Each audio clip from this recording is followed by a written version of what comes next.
If you're on the market for an action camera right now, then you've got a lot of choices. And the main two choices that are out there are the GoPro Hero 9 and the Insta360 One R.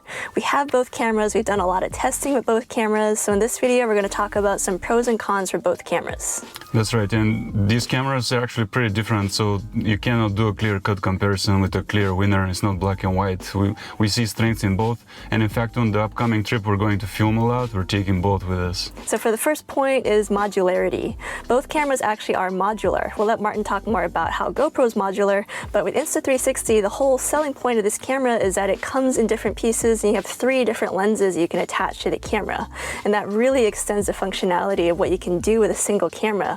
You can get a 4K mod or a 5K 360 film out of it, or you can shoot in low lighting with the 1-inch sensor that was co-engineered with Leica. Yes, and there's no doubt about it. Insta really gives you a lot more by extending with the mods. In fact, to match what it can do, you have to buy separate GoPro cameras. Really, that to me is the strongest thing about the Insta.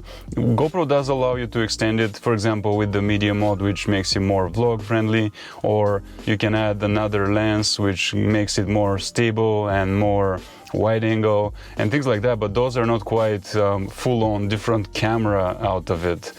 The second point, which is kind of counter to the first one, is that I personally find a lot of strength in the simplicity of the GoPro, and that has to do with the kind of user I am. And I need a tool that I can just grab and go. It's simple to use. I know exactly what I'm getting out of it. And when I come back with a lot of footage, it's fast to go through that. And I like to make my classic cuts from the GoPro's 4K footage. And I really don't have time to invest in the fancy 360 transitions and all the kind of cool stuff that you've been doing with the Insta. Yeah, so that is one thing about the Insta360 camera being modular, is that because it's in pieces, it takes a lot more time as you're filming. If you want to change a lens, you have to take the whole camera apart and change the lens, and that can interrupt your shooting experience or your creative flow.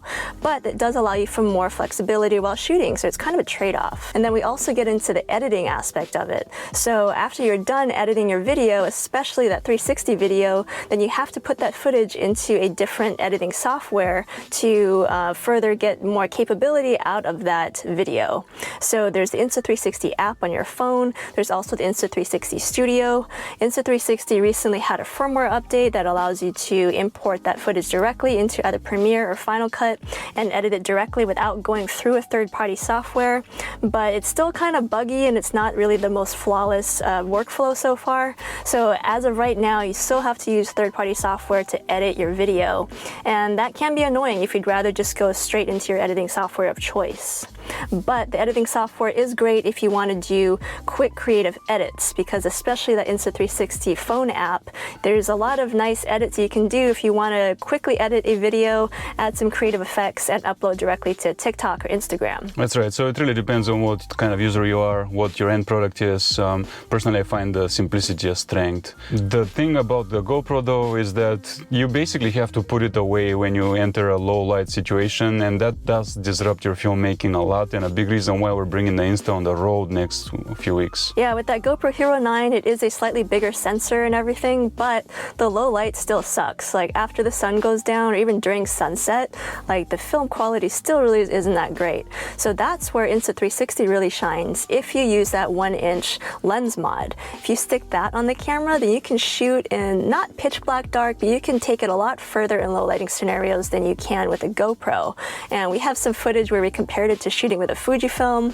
Fujifilm is still obviously better, but Insta is really close. So yeah, if you're looking for a low light camera, then Insta360 absolutely like knocks out of the park. With the 1-inch mod though, Yes, for with the sure. 1-inch mod. Yeah, and I agree, it's almost close to the Fuji. That's pretty incredible. So yeah, that's really allowed us to shoot in, more flexible situations. So that's a really big strength of Insta right there. On the contrary though, there's a big strength of the GoPro, which is its sound capabilities, which also means it's a more suitable camera for vlogging. And even though in theory it's the same for both cameras, where you have to add an external adapter to get better sound out of it, what happens is that when you use the adapter by Insta, your sound is still not quite as good.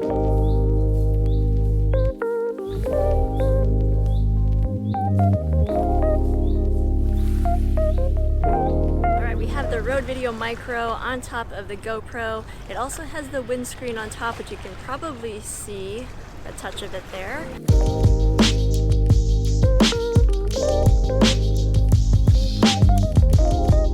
microphone up is the Rode Video Micro that is on top of the camera. I'm going to go ahead and tap it to verify that it's connected, and it does not have the windscreen on it. And you know that vlogging is like 75% sound, right? And with that said, when it comes to vlogging, we're still preferring the GoPro as the camera for that. Yeah, for as much as I love Insta360, their sound really isn't the best. Even if you're not using that external microphone adapter, there's a lot of self noise coming from the camera. Shooting in 4K 24, stabilization, ooh yeah, that's pretty. And I hope it works because we normally have to stop our action shooting right around now because GoPro doesn't do well here.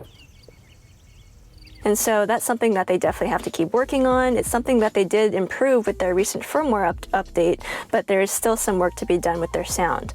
But if you're one of those people that doesn't care about sound, you just want to film action and you're going to replace it with music or do a voiceover later on or record your sound separately, that may not be an issue. But if sound is an issue, then GoPro does win that one. That's right, and it's worth saying that GoPro has steadily improved the internal microphones as well. There are multiple ones, and just with the little GoPro itself, without any extensions, you get quite good sound these days. This is the GoPro Hero 9 Black with only internal microphones turned on. We do also have the wind reduction set to auto, and there is, I guess, a light breeze going on. There's some waves to the left of me and a grain elevator behind me. So definitely some competing noise around me, but this is what it sounds like. All right, these are the big differences in the way the cameras perform, but there are a lot of categories which they're kind of close with someone with a bit of an edge, and probably the first main one to talk about is stabilization. So video stabilization, both cameras do have some form of it built in. You don't need to use a gimbal necessarily when you're filming with either the GoPro or the Insta360 One R. With Insta360, they do have, I think it's called flow state stabilization. So it's their form of built-in stabilization that makes some pretty smooth footage. I would say, considering this is a first generation camera, it's really good built-in stabilization. The only trick is that it's applied in post-production. You do have to run your video through software to get that flow state stabilization applied. With their recent firmware update, you are able to upload your footage directly into Final Cut or Premiere and add flow state stabilization as an effect. But again, still not really the best workflow. It's something that's a work in progress. But yes, there is a form of video stabilization in Insta360 that is pretty good. Right. Well, GoPro has perfected this quite a bit over the last several versions. It just gets better and better. It happens inside the camera, and what you get out of it at this point is extremely stable. So they're both viable for stable footage. It's just that GoPro is further ahead, as they have done this for a while and have the edge here. With the Insta360 One R, one of the biggest features that was a selling point was the ability to have a front-facing screen, because at the time GoPro did not have that available on cameras yet. And so with Insta360, it is a modular screen. You can choose to have it facing backwards or facing forwards, but for us vloggers or those that want to see your composition as you're in front of the camera, that's a big advantage to having that front-facing screen option on the camera. And it's true, GoPro took a long time. People wanted it for a long time. And finally, at the GoPro 9, we have a nice screen which lets you see yourself pretty well. It's actually, I think, bigger. And also, in the same time, you keep your back screen. So you're not flipping it around like in the case of the Insta, which I like. I like to see the big one in the back and the smaller one in the front. And if you really wanted to extend the 8, finally they released the display mode as well. And that's a big screen as well that can flip. And you get screens on both ends, and they're both big. So GoPro did catch up, but you do have to spend some more money or get the 9 at this point. So if you want a front-facing screen, both GoPro and Insta360 offer that. In the realm of the image quality, both of these cameras are really, really strong. There's small differences. I think when you do have the latest GoPro 9 in the broad daylight, you probably do get a bit of a better image, and you even have 5K at that point. But that is counterbalanced by very poor low light performance by GoPro, which Insta really handily beats with the 1-inch. Yeah, for Insta360, again, considering this is their first generation camera, the image quality is pretty impressive.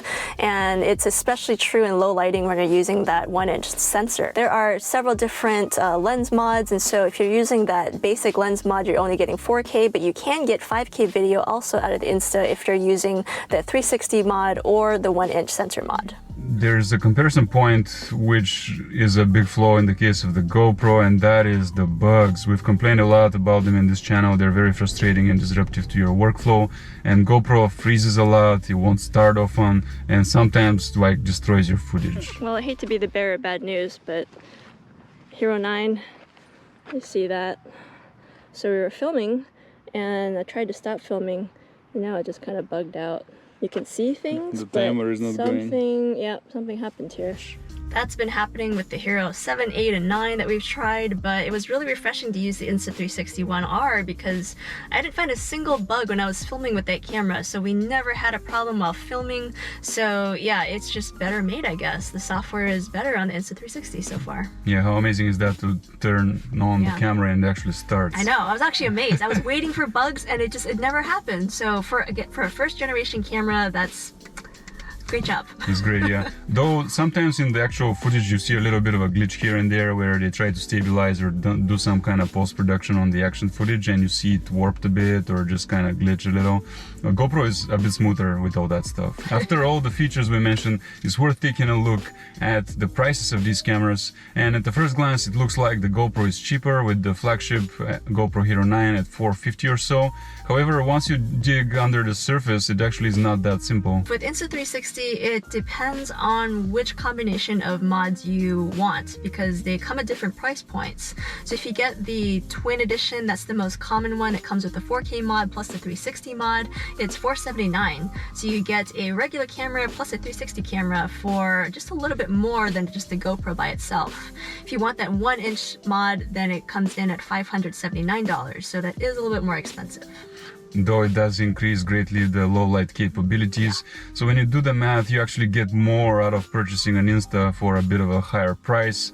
It really is about what you want to invest in at that point. Do you want to keep it simple and invest less, or go with the Insta and have more capabilities? Or with GoPro, if you want a 360 camera, you have to get a second camera. You have to invest in an entirely different camera with, different batteries, slightly different accessories. So that can end up costing more if you really want that 360 camera in addition to your regular camera. And speaking of accessories, it's no secret that GoPro sells theirs as quite the markup, and that's why we usually actually go for third party by the competitors, but in the case of Insta, they make really good accessories at a very good price. A good example is this Insta360 selfie stick. It is so well made and it's only like $20, I think. GoPro's is at least double, maybe even triple the price, and it isn't as nice in the construction. So there's a lot of accessories for Insta360. Some of them are specific to the camera and others are interchangeable. We use this selfie stick as our main vlogging stick, even with our GoPro. So this is one example. Another example would be the mic adapter. So with GoPro, if you want to add an external microphone, you have to get either the official GoPro mic adapter for $50 or the media mod for $80.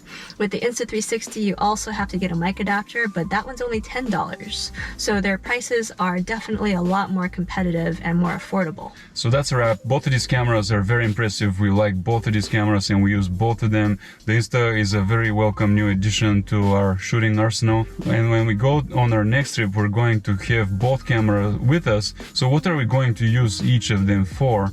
Well, in the case of the GoPro, because of its better vlogging and more stable footage, it is our camera with which we weave our narrative. And once we go through an experience, we tell you like it is, and it becomes kind of the bulk of our expression as we're making our films. Meanwhile, we're going to use the Insta360 for shooting 360 video, and also when we're shooting in low light scenarios, or if we just need an ultra wide angle lens with that 1-inch sensor.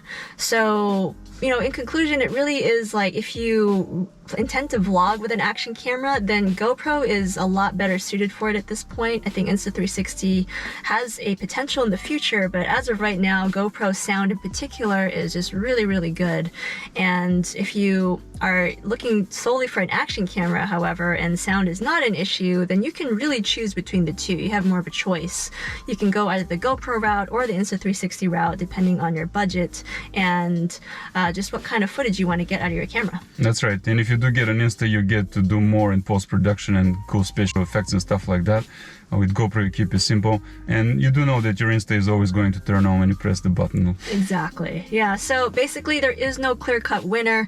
It just depends on the features that we just talked about and which ones are more important to you. And if you want to see either the vlogging footage that we create with these cameras or keep up with our upcoming adventure where we use both cameras on the road, then check out our travel channel, Gemini Discover. Let us know what you think in the comments below if you prefer GoPro or the Insta360 One R. We'd love to hear your feedback, and we'll see you in the next video.